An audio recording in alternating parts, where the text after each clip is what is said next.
여러분, 5.5톤짜리 순금이 1, 2년 동안이나 사람들의 기억 속에서 사라질 수 있다면 믿으시겠어요? 이게 어떻게 가능한 일일까요?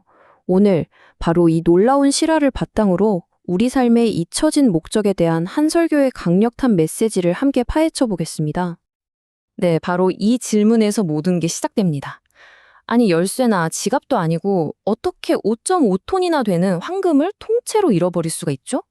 상식적으로는 불가능해 보이는데 말이에요. 이게 실제로 어떻게 일어났는지 그 이야기 속으로 한번 들어가 보시죠. 자, 이야기는 수백 년 전 태국으로 거슬러 올라갑니다. 나라의 침략의 위협이 닥치자 사람들은 나라의 가장 소중한 보물, 그러니까 거대한 순금 불상을 지켜야만 했어요. 그래서 정말 기발한 생각을 해냅니다.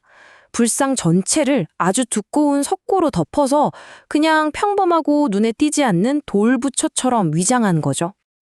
근데 이 불상이 그냥 좀 비싼 정도가 아니었어요.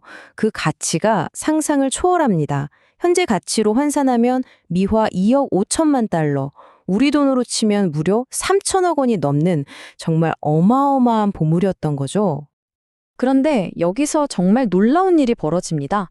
세월이 흐르고 전쟁의 기억도 희미해지면서 후손들은 석고 안에 뭐가 들었는지 완전히 잊어버린 거예요. 거의 200년 동안이나 말이죠. 모두들 그저 낡고 평범한 석고상이라고만 생각했어요. 바로 이 잊혀진 가치라는 주제가 오늘 우리가 나눌 이야기의 핵심입니다. 좋습니다. 지금까지는 눈에 보이는 황금 불상 이야기였죠?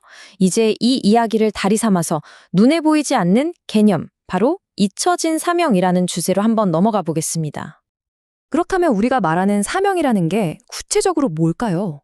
이 구절에서 그 핵심을 아주 명확하게 정의하고 있습니다. 교회가 존재하는 이유는 바로 봉사를 위해서고 그 궁극적인 임무는 복음을 온 세상에 전하는 것이다. 아주 직접적이죠? 하지만 뭐든 말처럼 쉽지는 않죠. 사명이라는 게 그냥 종이 위에 적혀 있다고 해서 저절로 이루어지는 건 아니잖아요. 이 사명이 역사적인 위기를 통해 어떻게 시험대에 올랐는지 그 이야기로 들어가 보겠습니다. 자, 1840년대로 한번 가볼까요? 수많은 신자들이 예수의 재림이 곧 있을 거라고 굳게 믿고 자신의 모든 것을 걸었습니다. 그런데 약속된 바로 그날 아무 일도 일어나지 않았어요. 그 침묵이 얼마나 고통스러웠을까요? 역사적으로 대실망이라고 불리는 이 사건은 그들의 믿음과 목적의 근간을 완전히 흔들어 놓았습니다. 모든 게 끝났다고 생각했을 바로 그 순간 오히려 새로운 명령이 주어집니다. 이 구절은 기쁜 실망에 빠져 있던 사람들에게 아니야, 아직 끝나지 않았어. 다시 일어나야 해 라고 말하는 것과 같았죠.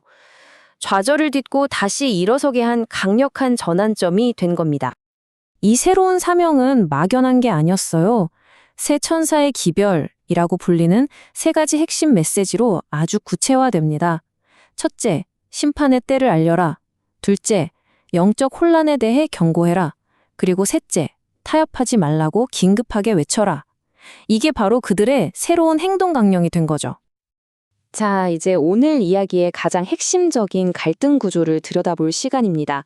사명을 실천하는 움직임과 그것을 잊어버린 멈춤, 이 두 가지 상반된 상태를 아주 강력한 두 개의 비유로 대조해 볼 거예요. 첫 번째 비유는 바로 관성입니다. 우리 학교 다닐 때 배웠죠. 멈춰있는 물체는 계속 멈춰 있으려고 하고 움직이는 물체는 계속 움직이려고 하는 성질. 여기서는 바로 정체와 현상 유지의 상징으로 사용됩니다. 이 관성의 법칙이 흥미롭게도 조직에도 그대로 적용된다는 거예요. 사명을 잃고 멈춰버린 교회나 단체는 마치 거대한 바위처럼 외부에서 어떤 변화를 주려고 해도 그걸 거부하면서 그 자리에 머무르려 한다는 거죠. 좀 불편하게 들릴 수도 있는 하지만 아주 강력한 비유입니다. 이 슬라이드를 보면 두 비전의 차이가 정말 극명하게 드러나죠. 오른쪽의 관성이 정체, 저항, 그리고 결국에는 죽음을 상징한다면 왼쪽의 강물은 정반대입니다. 에스겔의 환상에 나오는 이 강물은 성전에서 흘러나와서 점점 깊고 넓어지고 닿는 모든 곳에 생명과 치유를 가져다 주죠. 죽음의 바다까지 살려냅니다. 메시지는 이보다 더 명확할 수 없어요. 관성을 극복하고 생명을 주는 강물처럼 끊임없이 흘러야 한다는 겁니다. 그럼 이 모든 비유와 이야기들이 우리를 어디로 이끌고 있을까요? 이제 결론입니다.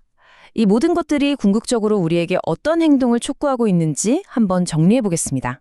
이 사명이 왜 그토록 시급한지 이 인용문이 정말 강하게 호소하고 있어요. 세상에는 희망을 갈망하면서 하늘을 바라보는 사람들이 너무나 많다는 거죠. 그리고 그들 중 많은 이들이 이미 하늘나라 경계선 바로 앞에 와서 그저 추수되기만을 기다리고 있다는 거예요. 바로 그들을 찾아가 생명력을 전하는 것, 이것이 바로 강물처럼 흐르는 교회의 궁극적인 역할이라는 강력한 메시지입니다. 200년 동안 석고에 덮여 잊혀졌던 황금 불상처럼 어쩌면 우리도 삶의 가장 중요한 가치, 가장 빛나는 목적을 일상이라는 두꺼운 석고로 덮어둔 채 살아가고 있는 건 아닐까요? 오늘 이야기를 마치면서 이 질문을 여러분께 남기고 싶습니다. 당신에게 있어 결코 잊어서는 안 될 진정으로 기억할 만한 가치가 있는 목적은 무엇입니까?